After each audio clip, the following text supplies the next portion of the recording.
resumido. A ver, a nivel de dónde está el trombo en la arteria pulmonar,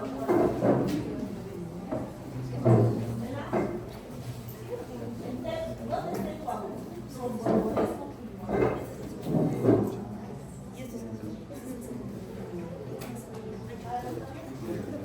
En la arteria pulmonar, ¿cierto? Recuerden que la arteria pulmonar nace directamente desde el ventrículo derecho, y el ventrículo derecho, todo lo que le va a pasar a la arteria pulmonar le va a afectar al ventrículo derecho. El tromboembolismo pulmonar entonces es una forma de trombosis profunda, pero que es la manifestación más severa de esta enfermedad, porque tiene repercusión hemodinámica directa en el corazón derecho, ¿no?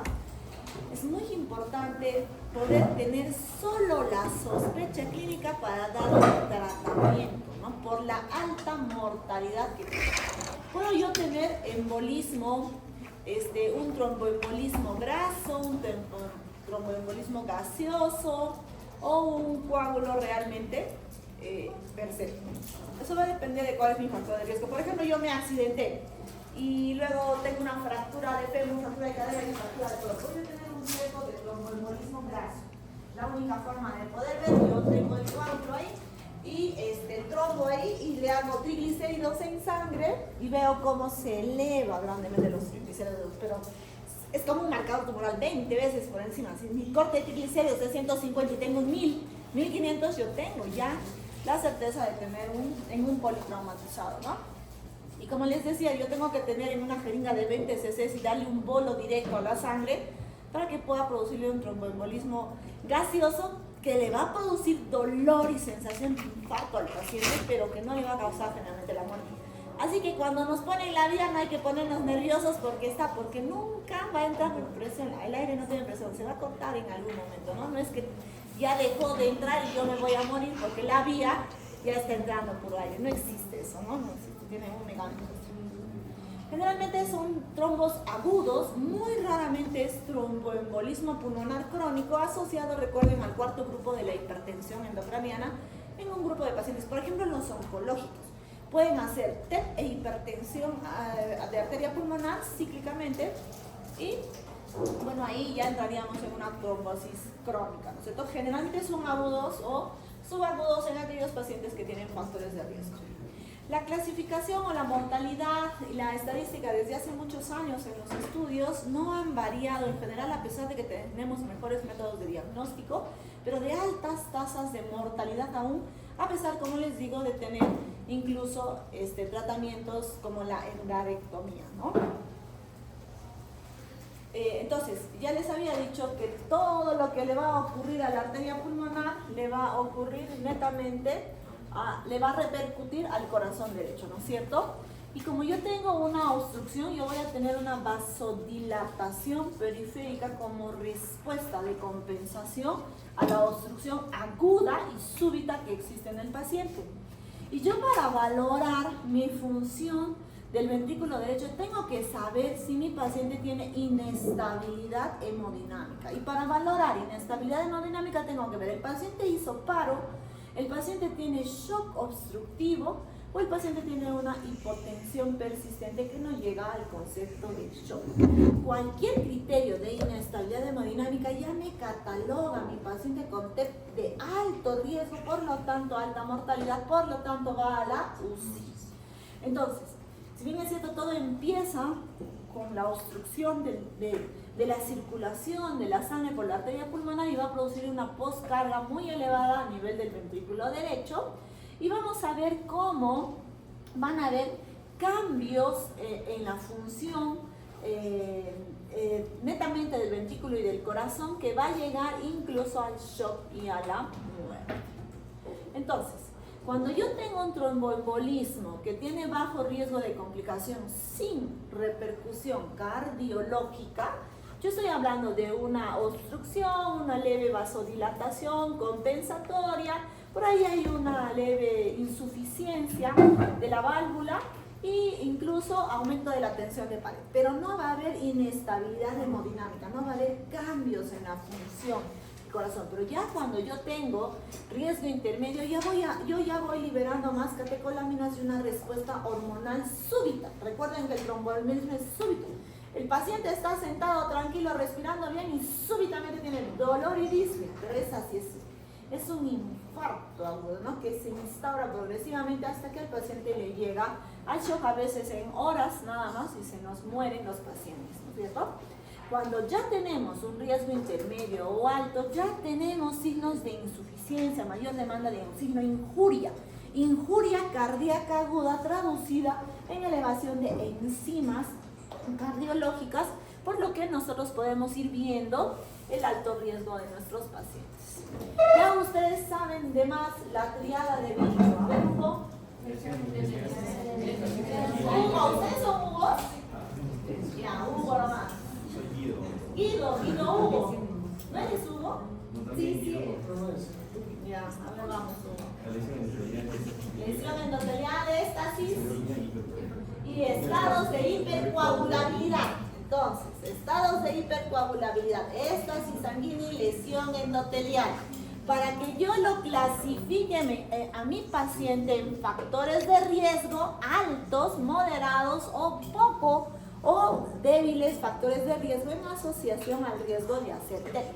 Entonces, si yo tengo fracturas, hospitalizaciones con fibrilación auricular, cirugías grandes, traumatismos mayores, infartos, trombosis venosa profunda anterior o una lesión severa que me va a tener inmovilizado, yo tengo muchos factores de riesgo. Dentro de los factores moderados depende de la severidad de los estos, ¿no? Porque recuerden que tenemos muchos factores de estados de hipercoagulabilidad, ¿no? Por ejemplo, los conceptivos orales, lupus, colanogenopatías, VIH, algunas drogas, quimioterapias, etc. Entonces yo tengo que ver la trombofilia, la trombosis venosa, ¿no? Depende cuál es. El cáncer sigue siendo un factor de alto riesgo de trombosis, ¿no? Entonces, yo también puedo valorar en diferentes escalas mi riesgo para trombosis, ¿no? Yo puedo tener un riesgo mayor o un riesgo menor dependiendo yo generalmente de estos tres factores que nos ha dicho, ¿no? Por ejemplo, éstasis venosa, el paciente que está postrado crónico por cualquier causa, pero está postrado crónico. Lesión endotelial, cualquier traumatismo severo, incluida las cirugías programadas, se deben considerar como causas de lesión endotelial, ¿no? Sobre eso los factores de hipercoagulabilidad que nosotros tenemos, ¿no? Y entonces, ya habíamos dicho que la trombosis es una enfermedad severa de presentación súbita. El paciente por lo menos tiene disney, dolor del tipo pleurítico, empuñalada, intenso, lancinante, que no calma con los AINES comunes. Tenemos que darle tramador porque es un infarto. Y dependiendo del volumen, yo puedo tener un tromboembolismo de arteria subsegmentaria y tener poco compromiso pulmonar sin compromiso cardíaco. Puedo tener una trombosis de arteria del tronco de la arteria pulmonar y llevarme a la muerte súbitamente. O poder tener de la rama principal derecha y tener los signos claros de la trombosis pulmonar, ¿no es cierto? Asociados a tos, hemoptisis, síncope y síntomas vagales severos en el paciente, con una respuesta en signos de taquipnea, taquicardia, diaforético, fiebre, o incrementa el segundo tono, ingurgitación, cianosis, crépitos, silbidos, roncos, porque es un paciente que tiene obstrucción súbita, ¿no es cierto? Como va a hacer un aumento de la poscarga y todo va para atrás, al final llegamos al edema, incluso pulmonar en los casos severos, ¿no? Aumentando la poscarga. Si nosotros valoramos el EKG y la primera evaluación que nosotros hacemos en la emergencia es justamente el EKG. el dímero D, la analítica, el cuadro clínico, la radiografía para ver que no sea un neumotórax, digamos, o un derrame, ¿no? A pesar de que la clínica nos ayuda. Pero nosotros súbitamente podemos tener un neumotórax masivo también. Y si es masivo, también podemos tener signos vasovagales que nos pueden hacer confundir con hipertimpanismo de repente, ¿no? Sin embargo, el EKG nos va a ayudar fundamentalmente en ver esa sobrecarga aguda de cavidades derechas. A veces hay el eje o el ritmo S1Q3P3 que lo describe la literatura y la P, ¿no es cierto? Aguda en la derivada 2. Y entonces, como el TEP tiene alta tasa de mortalidad, se han creado las escalas para valorar el riesgo de tener TEP, y sobre el riesgo de tener TEP yo solamente daré el tratamiento a pesar de que no he confirmado un diagnóstico. ¿Por qué? Porque mi paciente se va a morir. Mientras ustedes le hagan una creatinina para poner el contraste, se les va a morir el paciente. Por lo tanto, tenemos que aplicar la escala de Wells para tomar la decisión y anticoagularlos si es que yo no tengo contraindicaciones absolutas de anticoagulación plena, o por lo menos darle si es que ya está en shock. Si mi paciente está en shock y tiene TEP, ¿qué le vamos a dar? Fibrinolíticos. Y si está, no puedo darle fibrinolíticos o está hemodinámicamente inestable, le hago una endarterectomía. Lo puedo operar y sacar el coágulo, como hacen los otros países. Todavía Perú no hace ese tipo de cirugías, ¿no? Nosotros estaremos atrasados en tecnología, así que unos 20 a 30 años en relación a Europa y otros países. Mucha tecnología nos falta por el tema económico netamente. Entonces, en la escala de Wells, yo tengo que evaluar la escala más fácil para ser utilizada. Mi paciente tiene trombosis como primera opción, no tiene otro riesgo, otro diagnóstico. Signos de trombosis venosa profunda, ya tuvo TEP o trombosis anteriores, está taquicárdico con frecuencia más de 100, cirugía durante el mes previo, cáncer o hemoptisis, y yo valoro. Si tengo una probabilidad de más de 6 o 7, tengo alto riesgo. Por ejemplo, paciente que tiene hemoptisis, que tiene taquicardia, que tiene trombosis previa y además tiene cáncer. A ver ahí cuánto va. 1, 2, 3, 4, 5. Y por allí tiene signos de trombosis o Hoffman positivo o un edema unilateral. Aún yo no tenga el ecodoppler, pero tengo un edema unilateral con signos, yo podría ir aplicando la escala y le doy el tratamiento. En cambio, la escala de Ginebra, para valorar el riesgo de probabilidad.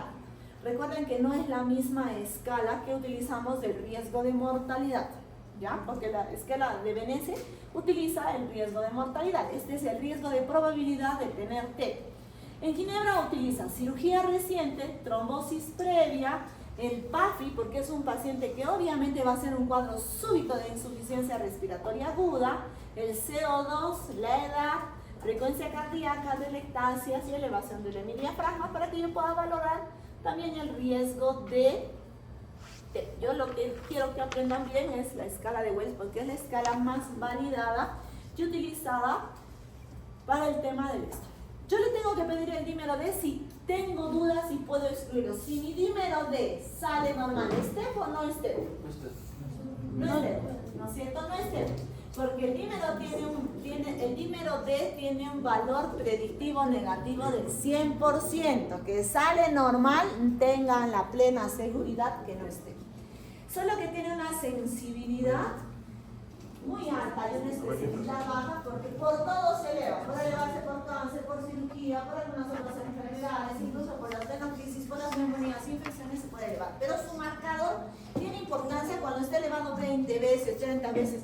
Si el dímero D está elevado 30 veces, 50 veces sobre su basal, obviamente que es TEP, ¿cierto? Entonces ahí sí yo tengo que valorar cuánto por encima de lo normal está elevado. Si yo tengo una sospecha, ¿quién es mi gol estándar de diagnóstico? Angiotomografía con reconstrucción vascular. Porque yo tengo que hacer todo el caminito de la arteria para ver si es que tengo un TEP subsegmentario.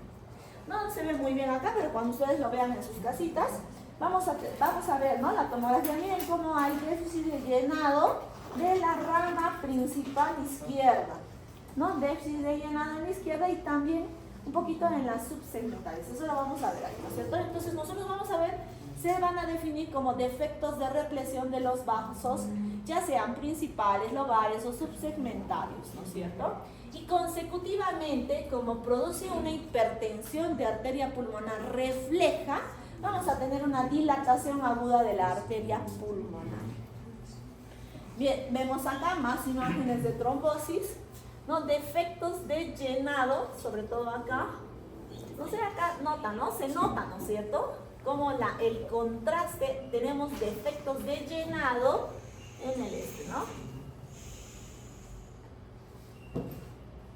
Y acá en una de las partes de la arteria. Entonces, siempre tenemos que, no hay forma de hacer diagnóstico de TEP si es que no hacemos una tomografía con contraste. A mí no se me va a ocurrir decir, sí tiene trombosis cuando yo tengo una tomografía sin contraste. Es imposible valorar. A pesar de que yo puedo tener el signo de Kussmaul o la joroba de Hampton y puedo ver, sí es una neumonía de base triangular periférica con escaso derrame pleural, no se me va a ocurrir decir que es una trombosis porque yo no es un signo patognomónico, por eso no se debería ya de utilizar en sí, pero es la presentación que habla la literatura. Entonces yo tengo que hacerle una evaluación angiogénica de este paciente para valorar. Entonces, como yo veo un déficit, miren, ¿no? Cuando yo veo un déficit de la irrigación de un vaso grande, tengo que considerar la estratificación de riesgo de test para que este paciente vaya a la fibrinolisis o vaya a la endarectomía, ¿no? Entonces tengo que aplicar. Si mi paciente tiene alto riesgo, felizmente, la gran mayoría de TEP tienen bajo riesgo de complicaciones, estratificación del riesgo y de severidad. La gran mayoría de pacientes tiene bajo riesgo de complicaciones, el 25% riesgo intermedio y riesgo alto de mortalidad y también de presentación, el poco porcentaje de pacientes. Ya les había dicho que si yo tengo un alto riesgo con inestabilidad hemodinámica, hablo de paro, de inestabilidad hemodinámica y de shock o de hipotensión refractaria, yo ya estoy hablando de inestabilidad hemodinámica, ¿no es cierto? Y entonces ahí tengo que valorar mi escala PESI, que ahorita lo vamos a ver, porque yo veo ahí, según esta escala, el riesgo de severidad también de mi TEP, ¿no? Y mi disfunción del ventrículo derecho, que lo dice netamente el cardiólogo, porque tenemos cardiólogos en las emergencias y tenemos que valorar si mi paciente tiene disfunción aguda. Si yo no tengo angiotomografía y mi paciente está postrado crónico y mi cardiólogo me dice que tiene alteraciones en el ritmo, en la función, alteraciones agudas de la función del ventrículo derecho, yo puedo darle una anticoagulación plena a mi paciente, va a estar uniendo los criterios. Y elevación de las enzimas cardíacas. Todo lo que le pasa al pulmón afecta al corazón derecho y puede producir injuria cardíaca aguda, incluso el asma severa puede producir injuria cardíaca aguda secundaria a una insuficiencia súbita que no le da tiempo al corazón de compensarse, ¿no? Entonces, lo que yo quiero que ustedes valoren es cómo es que yo tengo un riesgo alto de complicaciones en estos pacientes. Ya habíamos dicho que la inestabilidad hemodinámica se valora con, si yo tengo un paro cardíaco y necesito reanimación, shock obstructivo o no obstructivo y la hipotensión persistente. Voy a valorar mi escala PESI para ver si es que tengo más riesgo de parámetros clínicos alterados y más comorbilidad con mayor riesgo de complicaciones de mi TEP. Con mi escala PESI, que yo tengo que valorar la edad, tengo antecedentes de cáncer, de falla cardíaca, de enfermedad pulmonar crónica, tengo hallazgos clínicos como taquicardia, mi presión arterial sistólica menos de 100, frecuencia respiratoria más de 30, he hecho hipotermia, alteraciones del estado mental o un síndrome confusional en el paciente, ¿no? O una hipoxemia aguda clasificada como incluso la insuficiencia respiratoria. Entonces, yo tengo que valorar mi riesgo para ver también si mi paciente es de edad, con antecedente de cáncer o falla cardíaca o enfermedad pulmonar, que además presenta. Si yo estoy mal del pulmón, mi primer reflejo de alteración va a ser frecuencia respiratoria, frecuencia cardíaca. Traducido, si es que hay agotamiento en insuficiencia respiratoria. Por lo tanto, es fácil valorar solo con la vista la severidad de la afectación. Cuando nosotros respondemos interconsultas no vemos la severidad de la afectación solamente mirándolo al paciente, ¿no es cierto? Sabemos la saturación, sabemos cómo vemos, ¿no? En los estos. Y cuando nosotros aplicamos el PESI,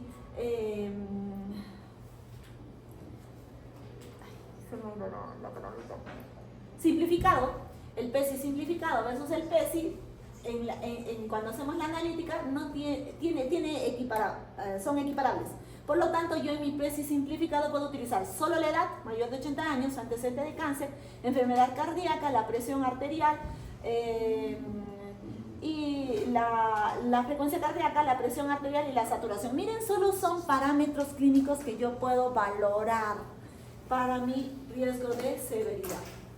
Los otros parámetros que sí o sí tenemos que valorar en TEP son el estudio de los marcadores de laboratorio, ¿no es cierto? Yo ya les había dicho que todo lo que le ocurre al corazón va a repercutir, todo lo que le ocurre al pulmón va a repercutir en el corazón. Troponina, péptido natriurético proban, incluso el lactato y la injuria renal que puede producir los signos de hipoperfusión, ¿no es cierto? Entonces es muy fácil poder valorar los parámetros asociados al riesgo de mortalidad en TEP. Cuando yo tengo TEP y shock, yo lo defino, el shock, recuerden, como el estado de hipotensión persistente a pesar del reto de fluidos adecuadamente realizado. Si mi paciente está en shock cardiogénico, en cualquier tipo de shock, sobre este shock, ¿qué shock sería? Séptico, cardiogénico y hipovolémico. Cardiogénico, porque el hipovolémico es el que tiene la hemorragia, la represión de líquidos, por cualquier causa. El séptico tiene que haber un foco infeccioso, ¿no? Este es cardiogénico, netamente, ¿no? Agudo súbito, de respuesta súbita, ¿no es cierto? Yo tengo que darle, si mi paciente tiene diagnóstico de TEP y shock, va a la UCI y se le da fibrinolíticos, alteplasa, streptoquinasa, uroquinasa, por protocolo, ya está todo protocolizado. Le doy fibrinolíticos. Pero si mi paciente tiene shock y yo no le puedo dar fibrinolíticos, ¿estás levantando la mano? No. Y no le puedo dar fibrinolíticos, tengo que hacer la trombectomía mecánica. Hacemos una cirugía cardíaca y sacamos o aspiramos el coágulo con algunos fibrinolíticos, que lo hace la mayoría de los países que hacen hemodinamia. No sé si más realmente hará, pero generalmente operan corazón directo, pero los coágulos no los trabajamos mucho. Vamos a los fibrinolíticos, básicamente, ¿no es cierto? Entonces, miren cómo entran las sondas y llegan a aspirar. Miren, por ejemplo, acá nosotros tenemos mejor vasculatura, y acá disminuida, ¿no? Las vasculaturas, entonces entran con las sonditas y aspiran los coágulos. Más fácil no puede ser. Tienen que estar bien monitoreados los pacientes, ¿no? Entonces, anticoagulación. A ver, y entonces, si mi paciente no está en shock, no tiene riesgo alto de severidad ni de mortalidad, ni está estable hemodinámicamente, yo voy al uso de los anticoagulantes. Que cuando nosotros hacemos el estudio de los metaanálisis anticoagulantes o heparinas de bajo peso molecular, no existe, hoy por hoy con los anticoagulantes que tenemos, no existe diferencias clínicas.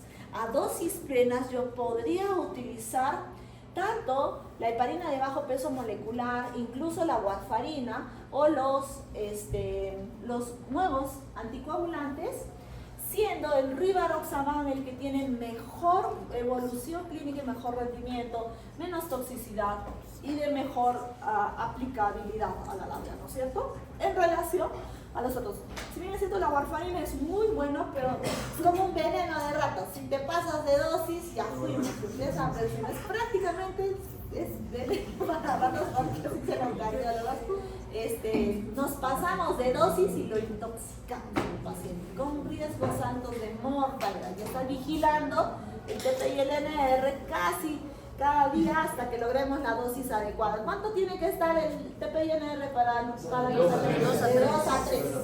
¿No es cierto? Ni muy por encima ni muy por acá. Hay que ser finos para mantener. ¿Cuánto tiempo lo vamos a anticoagular al paciente? Toda la vida no. 3 a 6 meses. De 3 a 6 meses. Va a depender de su factor de riesgo. Si yo tengo 2 veces trombosis más cáncer, toda la vida. Si tengo 2, 3 veces, tengo hipertensión pulmonar, tengo trombosis pulmonar y tengo colagenopatía, lupus o trombofilia, todas sus vidas. Si tengo VIH con trombosis y también riesgo de trombofilia, toda la vida probablemente se tenga que anticoagular. El resto de personas no, para eso le hacemos un estudio hematológico, ¿no es cierto? Entonces, el paciente que tiene cáncer activo, yo voy a ver, utilizo heparina de bajo peso molecular o los sacos. Para eso tengo que ir valorando mi riesgo de plaquetas. Porque si yo tengo plaquetas muy bajas y con alto riesgo de sangrado y no puedo operarlo, va a depender allí que yo pueda utilizar heparina de bajo peso molecular o si no los sacos. O por último lo opero y le pongo filtro. Por ejemplo, si yo tengo un paciente que recientemente se operó de retina o tiene un SB hemorrágico hace 48 horas y cursó con TEP, no le puedo dar anticoagulación porque le voy a hacer resangrar arriba y se va a morir de resangrar mi paciente. Por lo tanto, en este paciente tengo que ponerle un filtro y tengo que hacerle la endarectomía.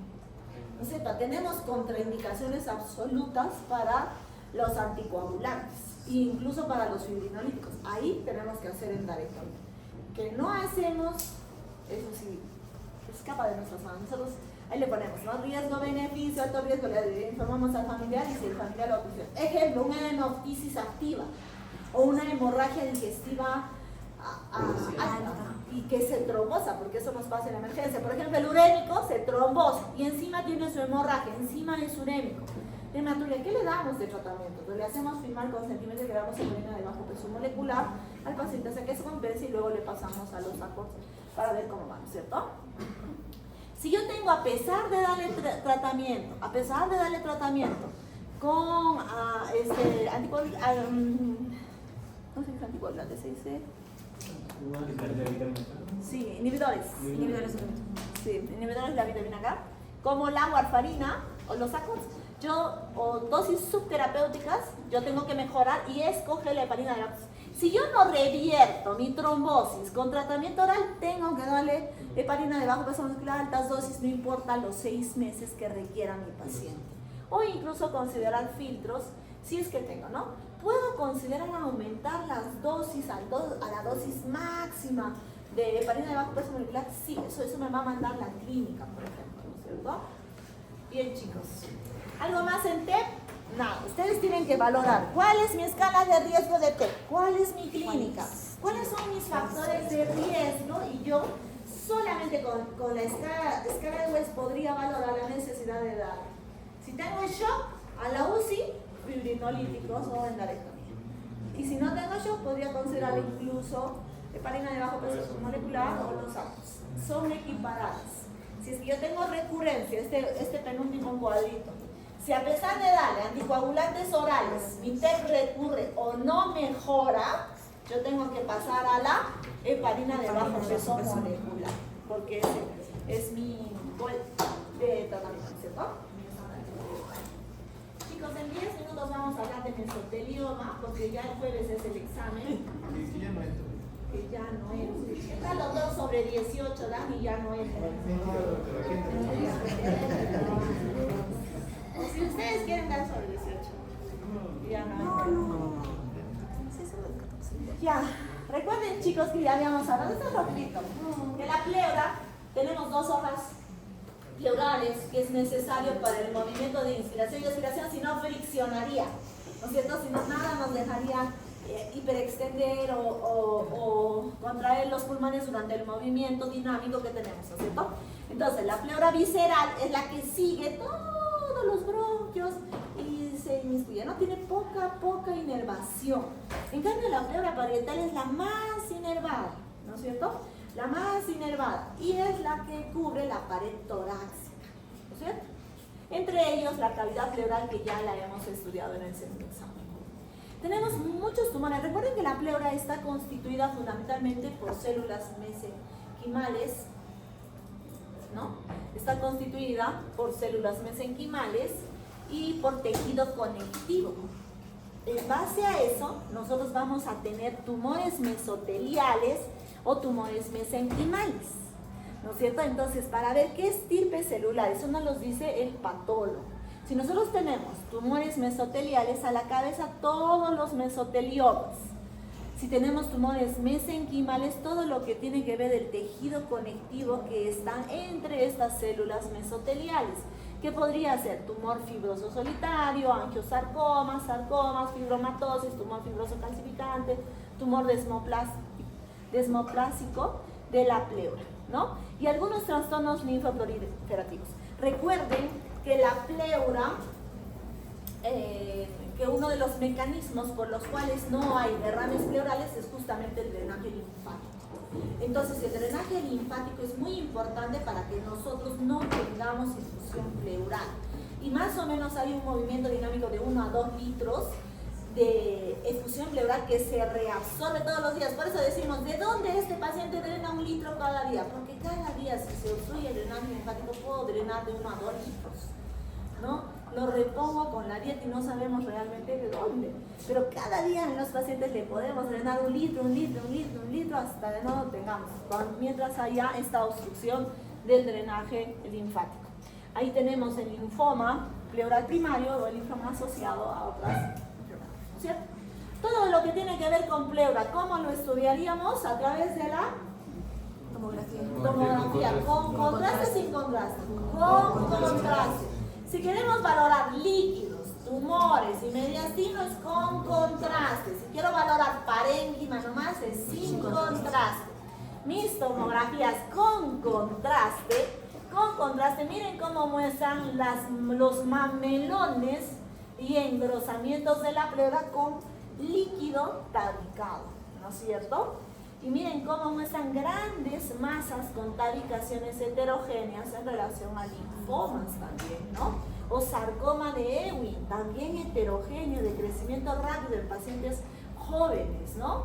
O metástasis, ¿no? La pleura también es un sitio muy frecuente de metástasis, sobre todo de cáncer del pulmón, de cáncer de mama, de cáncer de ovario, de linfoma, carcinoma gástrico, de los timomas, ¿no es cierto? O tumores invasivos de pleura también. Entonces, esta clasificación es bien amplia, me lo da mi anatomopatólogo, pero yo me voy a vaciar. En el mesotelioma posee el tumor de pleura de alta tasa de malignidad. Si bien es cierto, raro, pero maligno, recontra maligno. Entonces, otras aplicaciones secundarias. El mesotelioma maligno, ¿cuál era mi principal factor de riesgo para hacer mesotelioma? El asbesto. ¿Dónde encontramos asbesto? Construcciones antiguas, con tuberías o fibras de vidrio antiguas, ¿no es cierto? Recuerden que el asbesto, la acrocidolita, por acá está, son como unas lancetas que se incluyen en el núcleo celular. Es como un flechazo de amor al núcleo. Rompe el núcleo, el ARN, y ahí es donde activan los oncogenes. El asbesto es sumamente dañino para la vía respiratoria. Me produce fibrosis o me produce cáncer, ¿no es cierto? Entonces, el mesotelioma es un tumor maligno, agresivo del mesotelio de la pleura. ¿Yo puedo tener mesotelioma pericárdico? Sí. ¿Puedo tener mesotelioma abdominal? Sí, pero el más frecuente de localización es el pleural, frecuentemente asociado a la acrocidolita, ¿no es cierto? Entonces, los pacientes que trabajan en industria como riesgo, sobre todo los antiguos, hay porque ahora hay poco. Además que utilizamos unos EPPs adecuados, con guantes adecuados, que evitan ese riesgo de tener, ¿no? Por eso tenemos medicina ocupacional ahora. ¿no es cierto? Entonces, se forman unas placas gigantes de engrosamiento pleural justamente de las células mesoteliales, produciendo lesiones mamelonadas, así como si fuese un derrame tabicado, ¿no es cierto?, en los pacientes. Si yo tengo una carcasa que me cubre todo el pulmón, ¿qué síntomas yo tendría? Tengo ahí como una caja de huevo, como una cáscara de huevo que me está tapando mi pulmón. Tendría disnea ahí, disnea y dolor. La pleura está netamente inervada, es exquisito el dolor de los pacientes con mesotelioma ahí. Entonces la disnea, yo no le puedo liberar la disnea porque es una carcasa, no se trata solo de derrame, le saco el derrame, pero tiene una carcasa. Yo tendría que hacer una decorticación con reducción y radioterapia a estos pacientes, ¿no? Entonces, el asbesto es un mineral intrínsecamente tóxico, diseñado para inhalarse, diseñado para que nosotros lo inhalemos, ¿no? Lo tenemos en el aire y realmente nos produce lesiones relacionadas al mesotelioma pulmonar. Si tengo ese factor de riesgo, ¿no es cierto? Otro factor de riesgo es la zeolita, que también es un polvo inorgánico de la industria de la construcción. Virus oncogénico de simios muy poco diagnosticado, sobre todo en los pacientes con VIH, y la radiación. Si yo le doy radioterapia por cáncer de mama, puedo tener riesgo de mesotelioma secundario a la radiación, porque la radiación quema células, mata células, y no solamente mata células de la mama, sino todo lo que está alrededor. Ahí sí depende de la susceptibilidad del paciente, porque no todos los pacientes que hacen radiación hacen mesotelioma. Hay un pequeño grupo de pacientes. A ver, entonces, yo tengo 3 tipos histológicos: el mesotelioma epitelial, que es el más frecuente, el mixto, y el mesotelioma sarcomatoide. Sin embargo, yo puedo tener una subdivisión de los mesoteliomas dependiendo de la inmunohistoquímica, ¿no es cierto? Entonces, yo puedo tener un mesotelioma difuso, localizado, un tumor adenomatoideo, bien diferenciado de pared, o un mesotelioma in situ, que son las lesiones benignas, pero que con el tiempo pueden considerarse como carcinomas in situ y luego poder migrar a altamente malignos. El mesotelioma entonces es una enfermedad rara y agresiva. Ya le habíamos dicho que su principal síntoma es la disnea, el dolor, tos, insomnio, fatiga, pérdida de peso, pérdida de apetito, que son progresivos en el tiempo, bien localizados, ¿no? Entonces, tengo que hacerle sí o sí una tomografía con contraste y un PET scan, ¿no? Recuerden que el PET scan en Lima se hace al 100% de los pacientes oncológicos. Que no tengamos PET scan en Cusco no significa que no se haga, porque por protocolo el 100% de los pacientes que tienen cáncer tienen que ir a PET scan. Por ejemplo, si yo tengo tuberculosis o sarcoidosis, yo puedo tener nódulos calientes, pero en los ganglios localizados, ¿no? Ahí sí tengo que saber interpretar bien mi PET scan.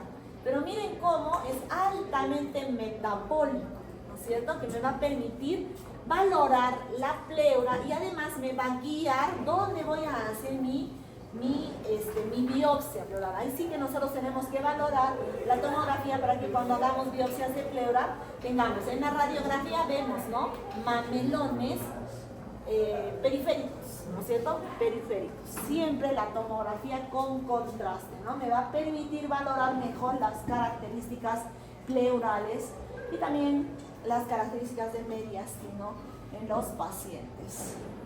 En cuanto al tratamiento, el tratamiento, si bien es cierto, incluye quimioterapia, pero yo tengo que hacerle la cirugía de corticación al paciente, de reducción, una reducción. ¿Por qué? Porque el mesotelioma no es infiltrante a pared. Puedo todavía decorticar y reducir. Puedo darle quimioterapia adyuvante, radioterapia, cirugía de reducción, tratamiento paliativo y quimioterapia, y dependiendo de cómo voy dándole alguna otra quimioterapia a mi paciente con radioterapia. Existen muchísimos esquemas de tratamiento para no tenemos un biológico adecuadamente utilizado. Todos los biológicos versus el tratamiento de cisplatino y de citorreducción más la radioterapia están ahí equiparados, ¿no? Todavía no hay uno. Entonces, lo que sí necesitamos que ustedes aprendan es nada más este cuadrito del tratamiento que se le da al mesotelioma. Nada más, chicos. Súper resumido para que ustedes capten el mensaje, el grupo de tumores de pleura, cómo hacemos el diagnóstico y las características del mesotelioma para nuestro examen. ¿Dónde vamos a dar el examen? ¿Acá? ¿Has conseguido clases? Sí, yo lo pedí, estoy esperando la